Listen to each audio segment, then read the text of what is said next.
ஃப்ரிட்ஜுக்கு ஓய்வு கொடுக்கவில்லை என்றால் என்ன நடக்குதுன்னு பாருங்கள். இனிமே ஆன் ஆஃப் நேரத்தை மறக்காமல் செய்திடுங்க. வீட்டில் 24 மணி நேரமும் இயங்கிக் கொண்டிருப்பது என்றால் அது ஃப்ரிட்ஜ் தான். அதற்கும் ஓய்வு என்பது இருக்கிறது. சிலர் வீட்டில் ஃப்ரிட்ஜ் நீண்ட நேரம் இயக்குகிறது என தினசரி சிறிது நேரம் அணைத்து வைப்பார்கள். ஆனால் அதுதான் மிகப்பெரிய தவறு. ஃப்ரிட்ஜிற்கு கண்டிப்பாக ஓய்வு வேண்டும். மேலும் வீணாகும் மின்சாரம், வாடும் ஃப்ரிட்ஜ் என 2 பிரச்சனைகளுக்கும் தீர்வாக அமையும். சமீபத்திய ஆய்வுகளும் வல்லுநர்களின் பரிந்துரைகளும் இந்த சந்தேகத்திற்கே தெளிவான விளக்கத்தை கொடுக்கின்றார்கள். ஃப்ரிட்ஜ் என்பது ஒரே நாளும் முழுமையாக ஆன் ஆகவே இருக்காது. அதாவது அதில் இருக்கும் தானியங்கி கம்ப்ரஸர் தான் தேவைக்கேற்ப இயக்கப்பட்டு நிற்கும். உள்ளே உள்ள வெப்பநிலை சரியாக இருக்கும் போது அது தானாகவே ஆஃப் ஆகும். நாம் ஆஃப் செய்துவிட வேண்டும் என்ற அவசியம் இருக்காது.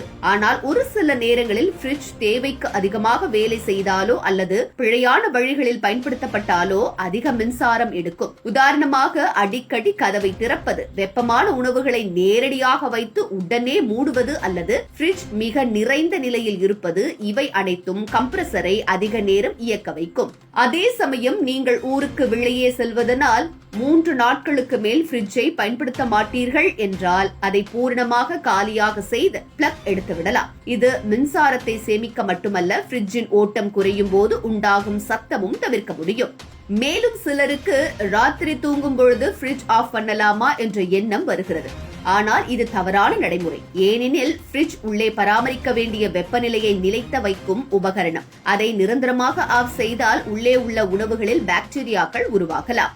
முக்கியமாக நீங்கள் பழைய ஃப்ரிட்ஜ் வைத்திருந்தால் அதில் தானாக ஆஃப் ஆகும் வசதி இல்லாததால் சில நேரங்களில் டெம்ப்ராஸ் முறையை நீங்கள் பின்பற்ற வேண்டும். இதற்காக டிஃபாரஸ்ட் பொத்தான் வழங்கப்பட்டிருக்கிறது. புதிய ஃப்ரிட்ஜுகள், குறிப்பாக ஃபாஸ் ஃப்ரீ வகைகள் தானாகவே வெப்பநிலையை கட்டுப்படுத்தும் திறன் கொண்டவை. எனவே அவற்றை மணிக்கணக்காக ஆஃப் செய்வது தேவையில்லை. மேலும் தெரிந்து கொள்ள வேண்டியது என்னவென்றால், ஃப்ரிட்ஜின் பின்பக்கத்தில் இருக்கும் கூலிங் காயில் மற்றும் வாயுவடுக்கு சுழற்சி சுத்தமாக பராமரிக்கப்பட வேண்டியது அவசியம். அந்த பகுதி தூசியால் அடைப்பு ஏற்பட்டால் ஃப்ரிட்ஜ் சீராக வேலை செய்ய முடியாமல் தொடர்ந்து இயங்கும் நிலைக்கு செல்லும். இது மின் செலவையும் உதிரி செலவுகளையும் அதிகரிக்கும். எனவே மாதத்தில் ஒரு முறை பின்புறத்தை சுத்தப்படுத்துவது ஃப்ரிட்ஜின் ஆயுளையும் மின் சேமிப்பையும் உறுதி செய்யும்.